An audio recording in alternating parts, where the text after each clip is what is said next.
Hello, everybody, and welcome to a very special episode of Romancing Our Stones. I am Matt Bergner here with my co-pilot, as always, Alex. Hello, hello.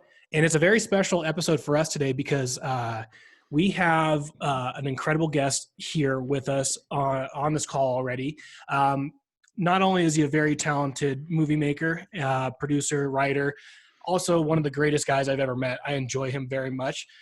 We have Brent Craft on the podcast. He is the director, producer, and writer, and even the small scene that you were in, star of the show, of the movie Ladylike, which is available now on Netflix. That's Lady with a hyphen like on Netflix. So, Brent, thanks so much for being with us, man.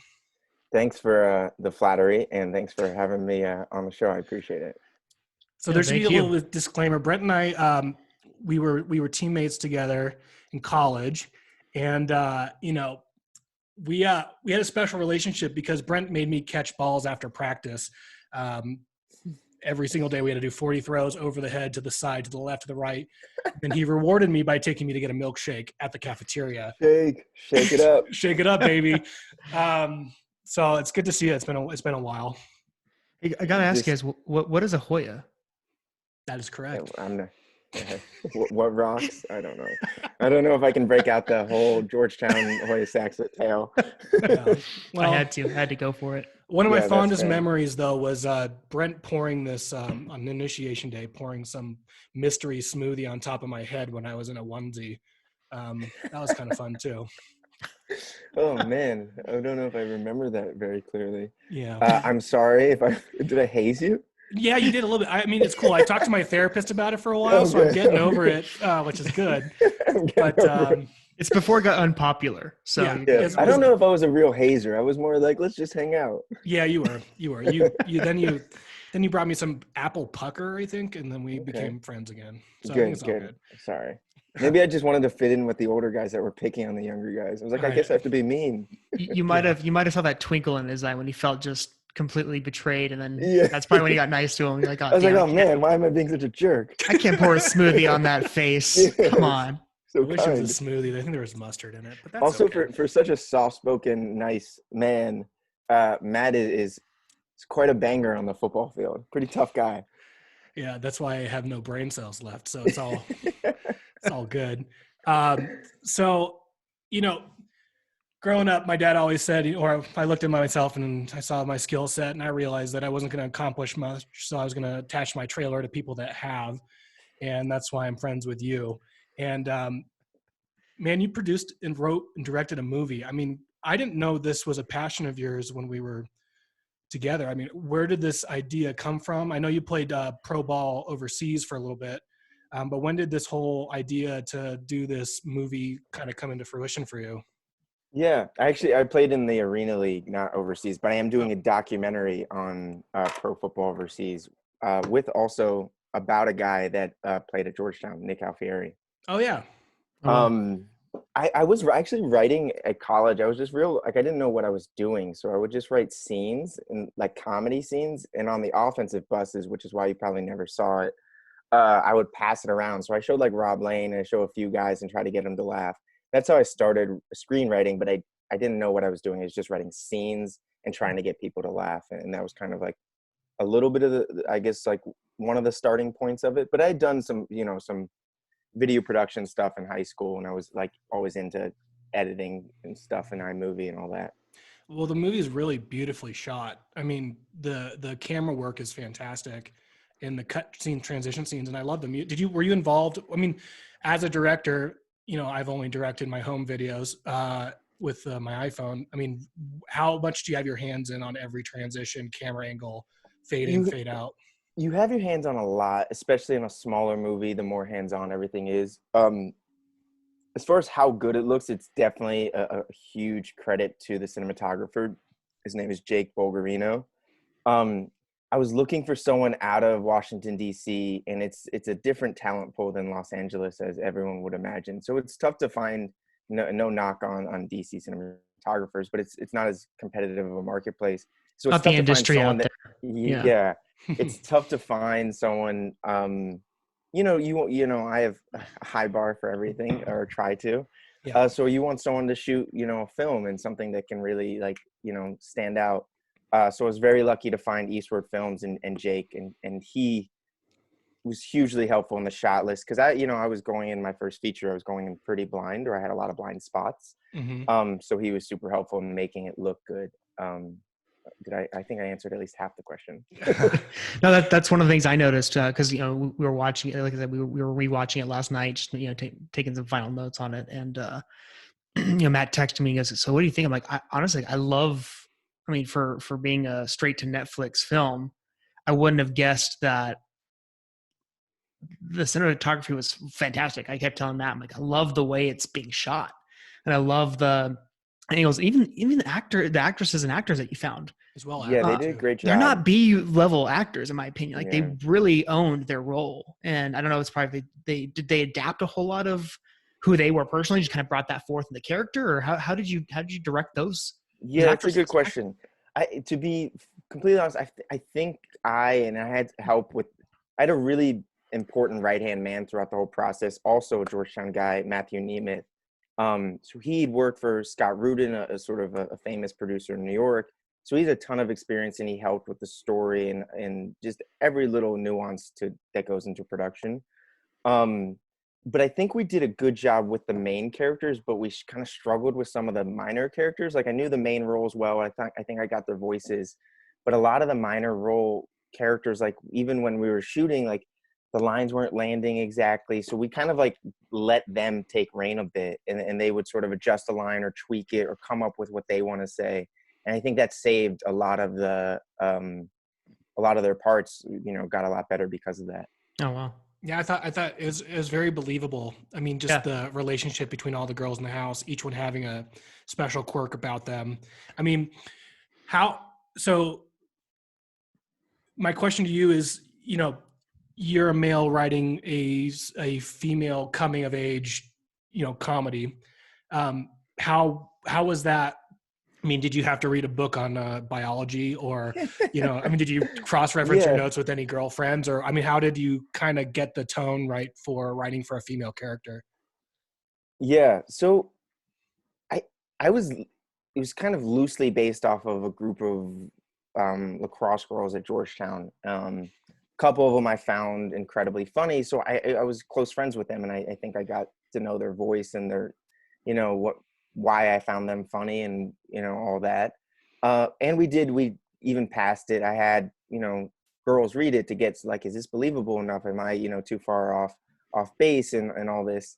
So that helped a lot. And then, I think it's such a collaborative medium. If you're open enough, I think like the actors can improve a lot of the little things that maybe you can't nail. People can kind of round that out, whether it's wardrobe and set design, tweaking the lines, how they deliver it, all that really helps. So the collaboration really helped.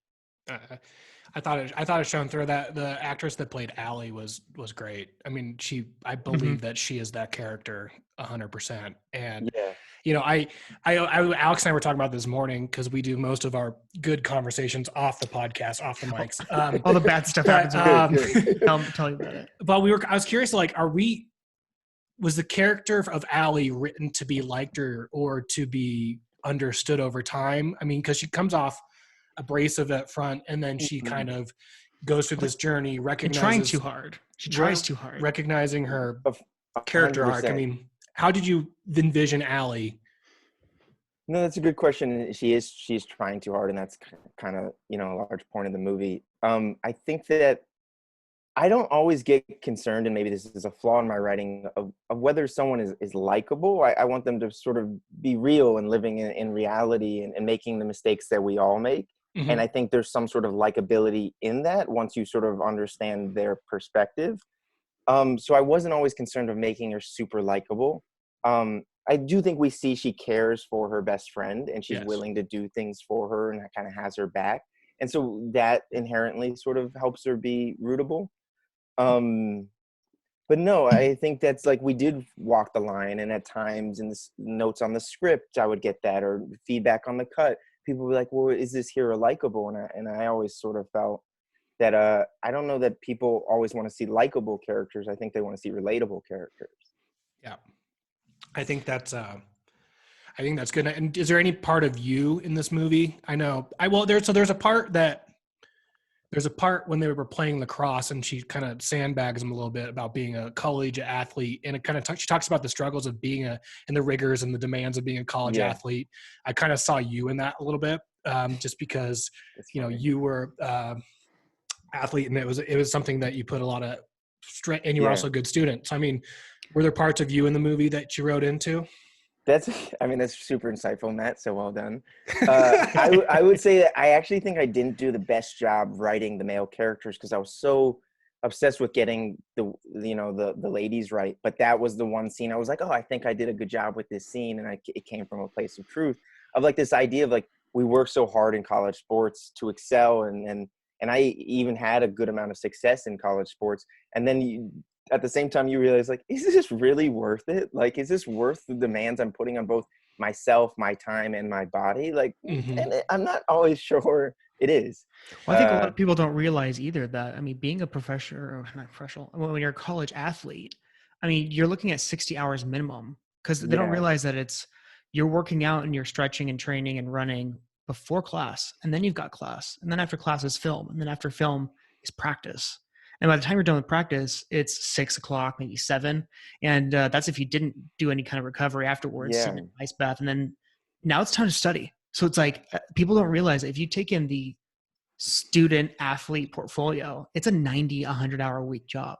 People don't it realize that. it's demanding for sure. No, I agree completely, and it can definitely be overlooked. And at a place like Georgetown, it's almost funny. At a place like Georgetown, it can be even worse because I think as a football player, right, you're not getting, the same sort of praise and joy you might get from playing at Alabama, but like you're still not doing less amounts of work. Like Mm-hmm. everything is, all these programs mimic each other. So Yep. every program is running it the same way and you're putting that same devotion. But like Hmm. people were sort of like, there's no ESPN at your games and you're not like, you get a little less of that sort of You're satisfaction. not a big deal. Someone must not be as Yeah. hard, right? And then on top of it, there's a lot of smart people at Georgetown. So there's a lot to keep up with academically too. So it's definitely challenging at times. I wonder, like, is this worth it? Mm-hmm. That's actually, I mean, a great point too. I mean, just my experience of being a college, football player at Georgetown, it's like, the kids were so smart. And then automatically, if you're wearing a football shirt, you get deemed that you shouldn't be here. Yeah. You're lucky. And then you also, Mm-hmm. then you like, we got Which like, Courtney kind of touches on in their conversation. She's like, I think I didn't deserve to get in here. Yeah, yeah, yeah. Which and I then, think I always feel, and athletes feel a little bit like that of like, do I yeah. They completely snuck belong? in. Yep. Yeah. And I would laugh too, because we would get like a T-shirt that would say like "fortified with iron," like Hmm. fanatical effort, and we're like all fired up. And then the basketball team would walk by with their Jordans and Yeah. all their bags and their cool sweats, and we're kind of like, yeah, well, our T-shirts are kind of cool too, So Yeah. it's Yeah, the basketball program is definitely another level at Georgetown, and Mm-hmm. Jordan's support of it doesn't hurt.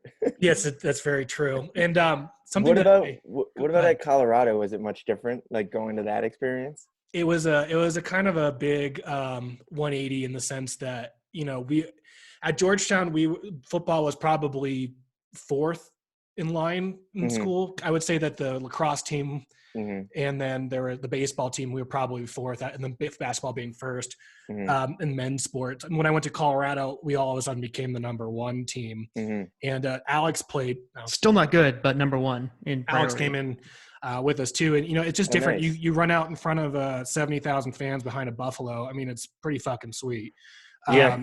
And then you would come into the locker room, and in your locker would be new cleats, new shirts, new shorts, all. And Yeah. we were a test school for Nike, so we were like at the Oh, that's same tier awesome. as Oregon in the sense that we got certain new product that they wanted to push out. So it was a little bit of a different experience. I mean, you know, going from like a recruited player at Georgetown to a walk-on player Hmm. at Colorado, like my Yeah. status changed entirely. I mean, not that they didn't Yeah. treat me unfairly, but all of a sudden it's, you're expendable. Where at Yeah. Yeah. Georgetown, it's like they have a tiered system. They have a very, Yeah. way to get it done. So it was a kind of a different little feel, Yeah. but I still check my Hoyas every week during the fall to see how they did. You know, Good. Good. You know, they don't have the leadership of Brent Craft anymore, but No, Coach Carlotta is doing a good job over there. yeah, They're I doing like, good. and Coach Scar reaches out to me on Instagram and Oh, all that's that stuff. awesome. They actually just had a receiver sign with the Ravens, so hopefully he sticks. I saw that. Wow. Yeah. So speaking of Georgetown, what I like a lot about this movie too, that I don't think that the average person would get this. This is a very much a love letter to Georgetown, even I though got that vibe. all the actual on-campus stuff was not Georgetown, except for the steps. That one scene with the steps. So Yeah, how we got a few really? shots. did was that Princeton? The interiors were Princeton, and yeah, I guess some of the real campus stuff was Princeton, except the shots you recognize. Yeah. So Ah. did Georgetown not allow filming on? Did you approach them, or how'd that go? I did approach them, and it was quite unsuccessful. And I vocalized my disappointment with how unsuccessful it was, as you know, I can tend to do. I explained to them how many Hoyas were part of the project and what that amounted in terms of tuition, and how I thought they maybe should have handled it a little more appropriately. But I perhaps Quantified that. didn't Nice. say it quite as poetically. I did like how you like filmed a couple scenes right outside the gates because that was public property, and it's like you can't touch me. But you know, you also featured a lot of great local businesses in that area. Is that Kitchen Number One the Chinese food restaurant too?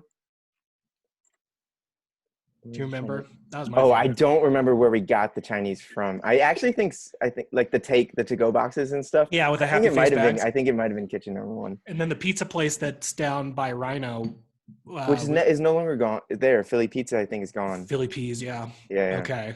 But it was funny when I first brought this cinematographer, because at one point we were considering working with a Baltimore crew, and they were trying to persuade us to shoot it in Baltimore, and I explained like that we could call more favors at a place like Georgetown because we knew people still living in the area and they could open up their backyards or what have you. But it was also sort of like, not that Baltimore is not beautiful, but there is something that's sort of wild about Georgetown. You walk around that place and it looks like a proper sort of like movie set. When I brought the cinematographer there and we were walking around, it was 2 or 3 of us just to sort of location scout. He's like, you cannot go wrong. Every street you go down here, it's like, this is like some of the most picturesque streets I've ever seen. So I definitely wanted to shoot that and capture that. And I think he did a great job. Alex, so the Tombs is one of the most famous bars in Georgetown that they filmed when she went out in a towel. That was kind of fun to see them get on board with being involved in it. That was super awesome. Yeah, they let us in there and they let us shoot, and that was super awesome of them. And to have the scene outside with the bouncer and stuff. If you've been to Georgetown, there's something sort of like about it that's like, oh, that's a nice. That's right next to the Exorcist house, the movie from the house from the Exorcist. And really? Is right next to Tombs. Yeah, so that was in the background. I don't know if you couldn't. So I loved it because it was a love letter to Georgetown, and literally seeing them walk around, going into Wisey's market, and then going into the Tombs, and then talking about M Street, going down to the monuments at night is something that I experienced as a student there. Granted, I didn't have a hunky guy walking around. Actually, I went with you once, so I did.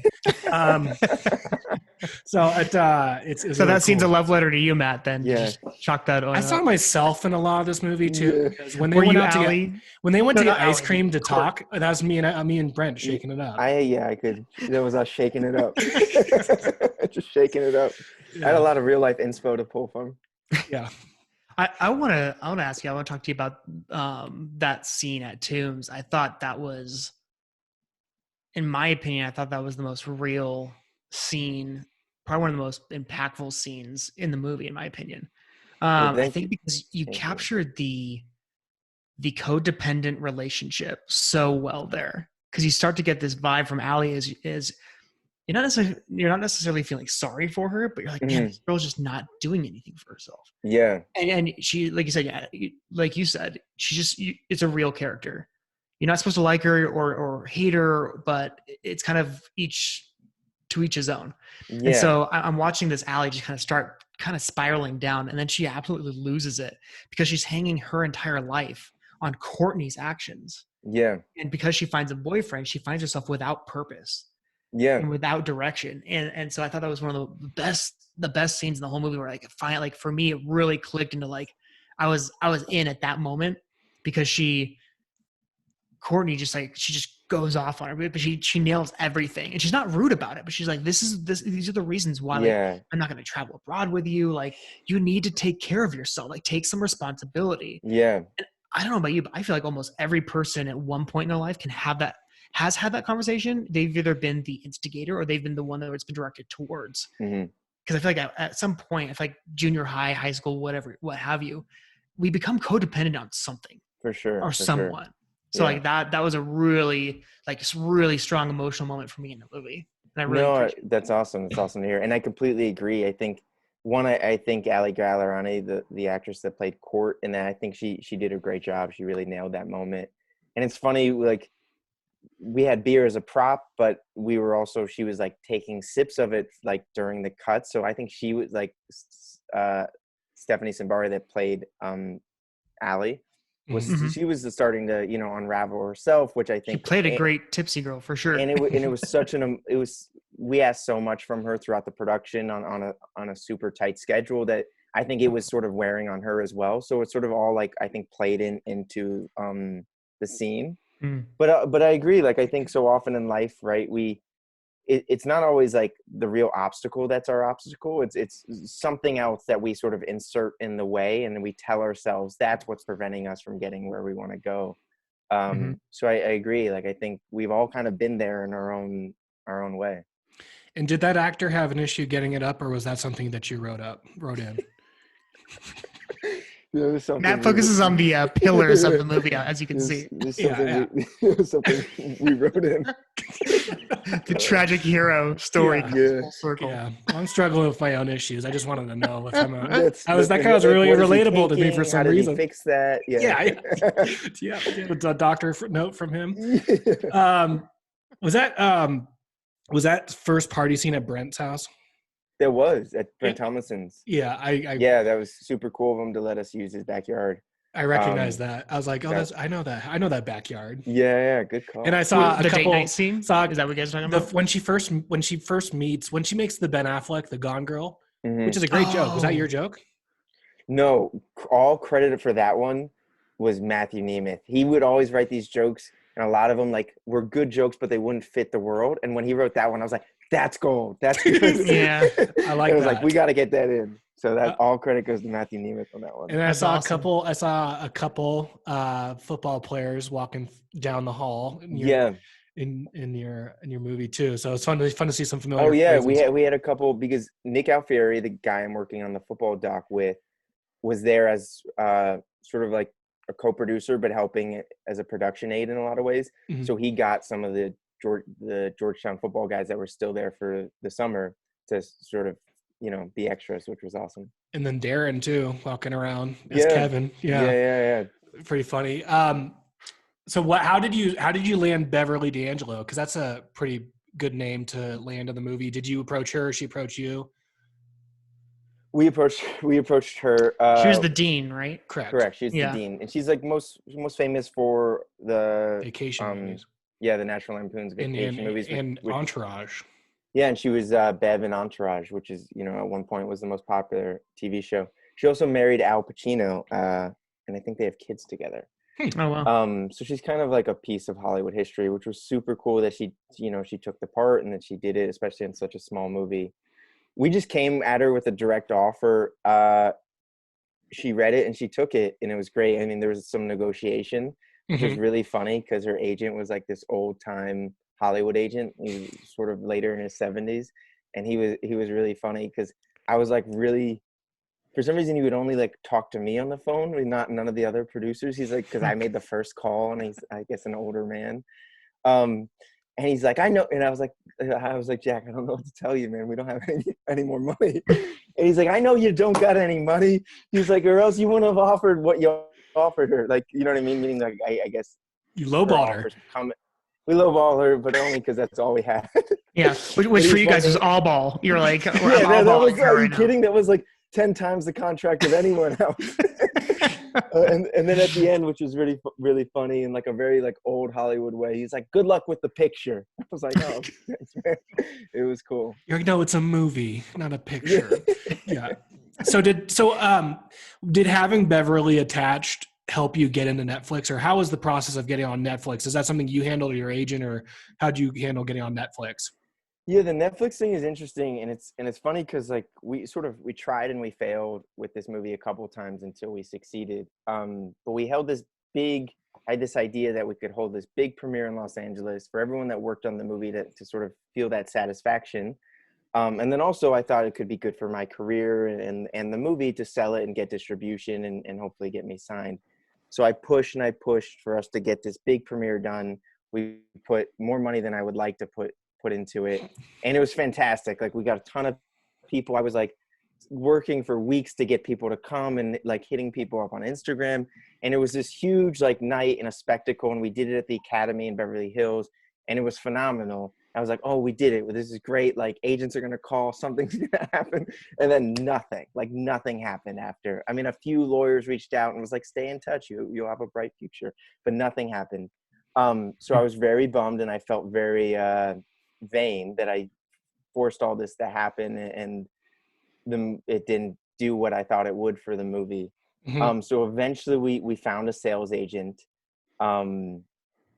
And they submitted it to Netflix, and lucky enough, an executive that came from Netflix was now in a new seat at Netflix in acquisitions now, and he wasn't at the time. So he had been to the premiere, had a great time, and he was like, "Oh, I'm aware of this title. We'll definitely consider it."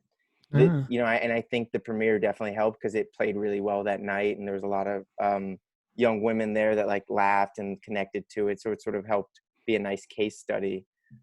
So then they offered and we negotiated and we made a deal. So it all sort of worked out, but there was a big stretch there where it looked like a big mistake, but that's how it got there. And having Beverly a part of it definitely helped. Well, I know that you've been concerned. I just checked my spam folder. I have the invite in there. So you didn't not invite me. I know you've been concerned about that for years.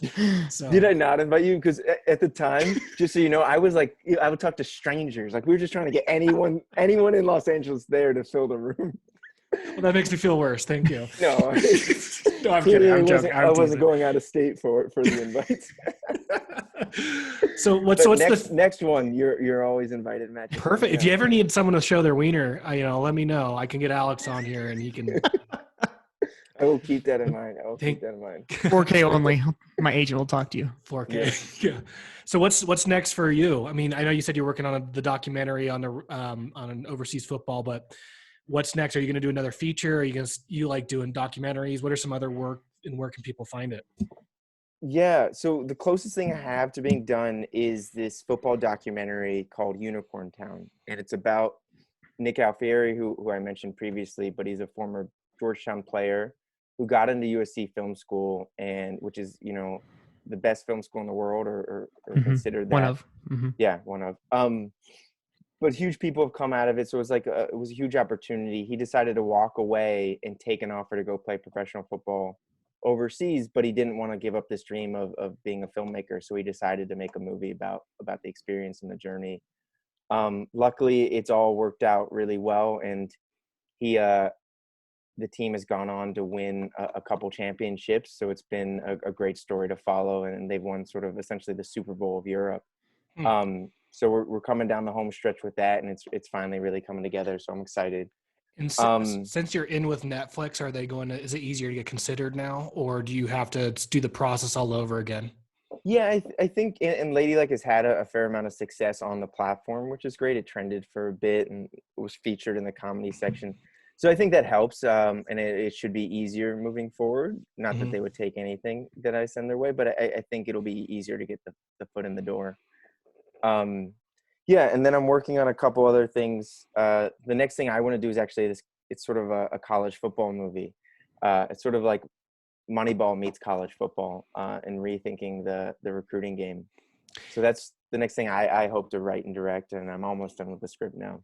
That's all. That's really exciting. I think we're due for a good college football movie. Mm-hmm. Yeah. I mean, it hasn't been a good one since the program. So yeah, sports movies, like they kind of come and go, but I think we're due for some more sports movies coming up. And I feel like when it comes to a football movie, one that accurately depicts the play. Mm-hmm. Like there's one out there. There's a series that my wife is all into right now. It's on Netflix, and it's good. All American. Yeah, it's great. Like it's really good. Like we enjoy it. The one part makes me cringe every time is the football scenes. I'm like, you've got to be kidding me. Like, they didn't like consult any football player to block any of this for you guys. Like, so like it like knowing that coming it from like your perspective would be huge, just because you're like, no, that's not how a play looks. Like they're not sitting in the middle of the field waiting for a cross pattern. Like just doesn't happen. And it just looks funny, even for the viewer who's watched a lot of football. You know when something doesn't look right, and you're like, what is going on here? Yeah, especially when the quarterback can't throw in the movies where the girl chick flicks. They're like, well, they're like the star quarterback the whole movie, and then later in the movie you finally see them like throw a pass, and you're like, whoa, wait a second. That slight wobble to it. Yeah, you're like, I was buying this whole movie until now. And then when the player quits to be with the girl, like, can you imagine how mad your teammates would be? Oh yeah, dude, serious. Come on, man, it's just a girl. And it's like a high school football movie too. Yeah, I guess that's true. Yeah. No, you got to get the sports right, and you got to get the football right.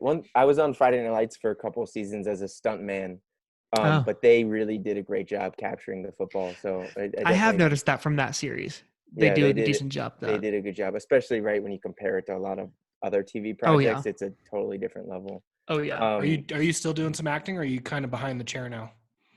I was only doing really stunt work there for Friday Night Lights because I look like a high school kid. Except for your biceps, man. Yeah, they're like, you can say a line, so they had me say a line. Everyone else looked a little bit older and more like NFL players. Oh, that's awesome, man. Well, I can't thank you enough for doing this, man, and it's good just to see you, because it's been a minute. For sure, it's been too long. Alex, do you have any more questions for Brent? I mean, no, nothing necessarily on the recorded line here. Yeah. You always thank you guys. Fun. Thank you for having me. It's been a lot of fun. Yeah, absolutely. Thanks again, Matt. Well, be sure to check out Ladylike on Netflix, written, produced, and starring Brent Craft. And once again, Brent, thanks for being here. Yeah. Starring mostly the girls, not me. Oh yeah, yes. Although Brent apparently made a movie in the movie with a character. Was she texting you in the beginning of the movie? Yeah. Loose text like, "Let's make a movie." Was that to you? You know what I did? I had her. Essentially, she's texting another guy because she's kind of like a player herself. So she was supposed to be texting another guy. I did name that guy Kyle, though, as per Kyle Van Fleet. Yeah. So Kyle was one of my best friends at Georgetown and another player on the team. So that's why I mentioned that. Oh, that's I like that a lot. Yeah. Well, thanks again, Brent. We'll talk to you later. Again, Brent. All right, guys. Thanks so much.